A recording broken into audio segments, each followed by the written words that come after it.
In this review, I'll be taking a look at the Neca Rocky 2-pack of Rocky Balboa and Apollo Creed. If you're new to the channel, be sure to hit that subscribe button. This 2-pack was a Toys R Us exclusive and was released in 2012. The figures are based off the first Rocky film.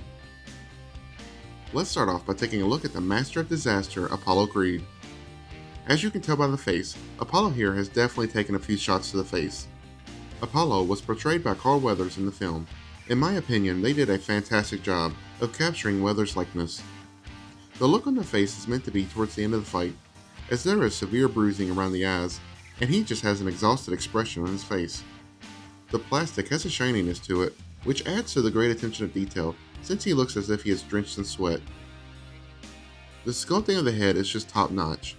The paint is nice and clean too. It looks like a screen capture from the actual film. Moving down to the torso, they even painted the hair on his chest and stomach. The musculature definition of Carl Weathers was definitely captured in the sculpting process. Just as with the head, the body also has a shininess to it to appear sweaty. Neca made these figures as screen accurate as possible, even down to the branding of the gloves. That's something they could have just looked over. Then we come to Apollo's trademark Stars and Stripes boxing shorts. Sadly though, at least on my figure, the paint on the stars on the right side are not aligned properly. Thankfully though, the left side is perfect, and how they should be. As you can see, they are really off-centered. Moving down to his lower half, the musculature of the arms continue to the legs. And moving down a little further, the socks and shoes are highly detailed, and again screen accurate to the film, even down to the red tassels at the top of the laces.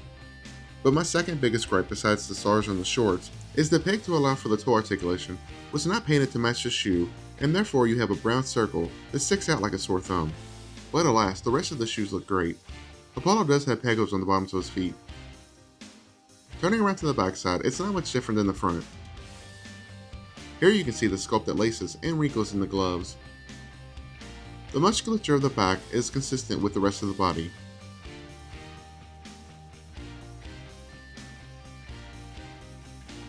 Taking a look at the articulation, the head is able to look left and right.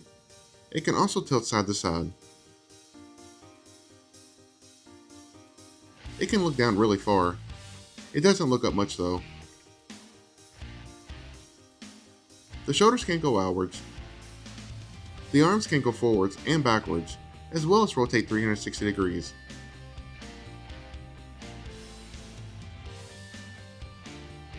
The elbows can bend to get him into some boxing poses.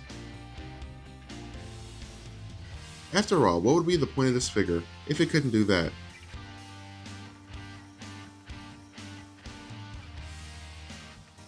There's also rotation at the elbows. The gloves can rotate as well as slightly hinge in and out.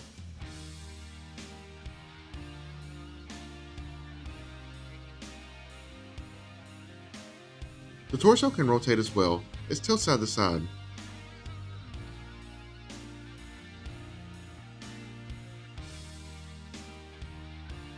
He can also crunch forwards this much, and backwards a little. There is no waist swivel. The way the shorts are sculpted, the legs have minimal movement in them. They can't go outwards, or really forwards or backwards either. The knees can bend, but not even 90 degrees. But there is rotation at the knees.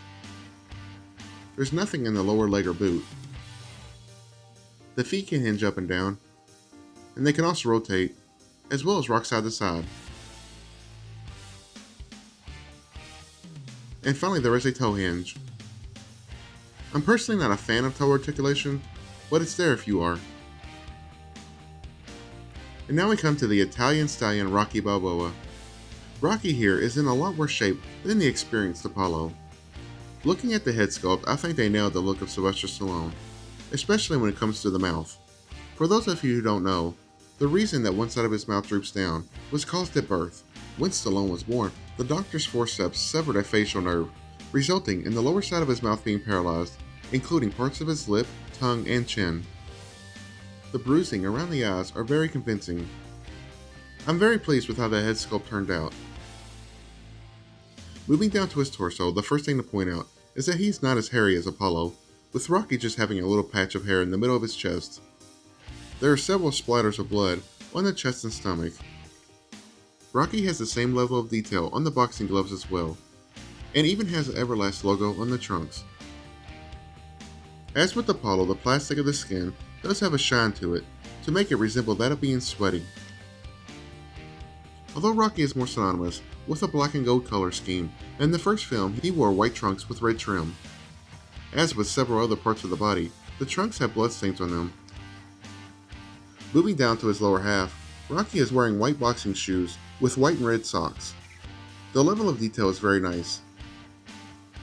As with Apollo though, the peg for the toe articulation was not painted, and therefore sticks out yet again. It's a shame with everything else so top notch, this was left undone. Rocky does have peg holes on the bottoms of his feet. Here's a look at the backside. The bloodstains continue on the back of the trunks. The gloves are the same as Apollo's. There is a little more blood on the back as well.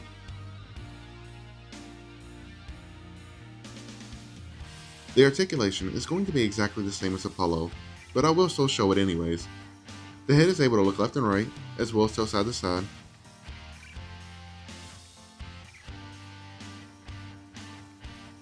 It can look down this much,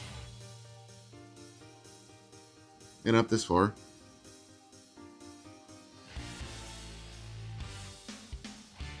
The arms can go outwards, as well as forwards and backwards, and can also rotate 360 degrees. The elbows can bend to get Rocky into some good fighting poses.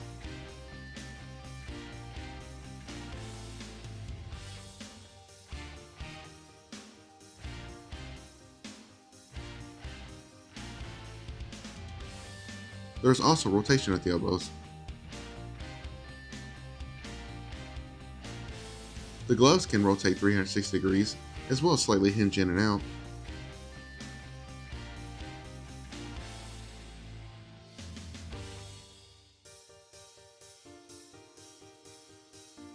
The torso can crunch forwards and backwards.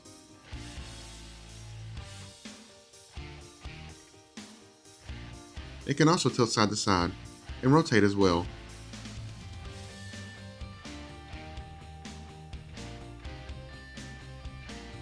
There's nothing in the waist. The shorts on Rocky are sculpted just like Apollo's and hinder the leg movement, so you're not going to be able to kick the legs outwards, and there is very minimal movement forwards and backwards.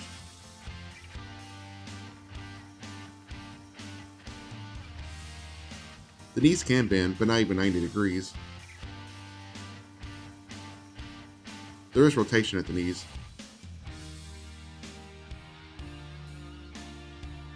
There's nothing in the lower legs.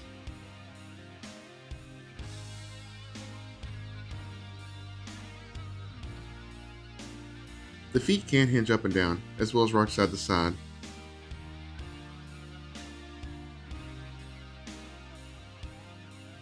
And finally the toe articulation, which you can get him into different fighting poses. And there you have my review of the Toys R Us exclusive Rocky 2-pack from Neca. As a fan of all the Rocky films, I really do love these figures. The sculpting and attention to detail are some of Neca's best works in my opinion. It's just a shame that the Rocky line didn't have more legs under it and ended too soon. Once again, if you're new to the channel, be sure to hit that subscribe button, as well as click on the notification bell so you don't miss out on any future videos. Hit that like button if you did enjoy this video, and follow me on social media. Links are in the description below. Thanks for watching.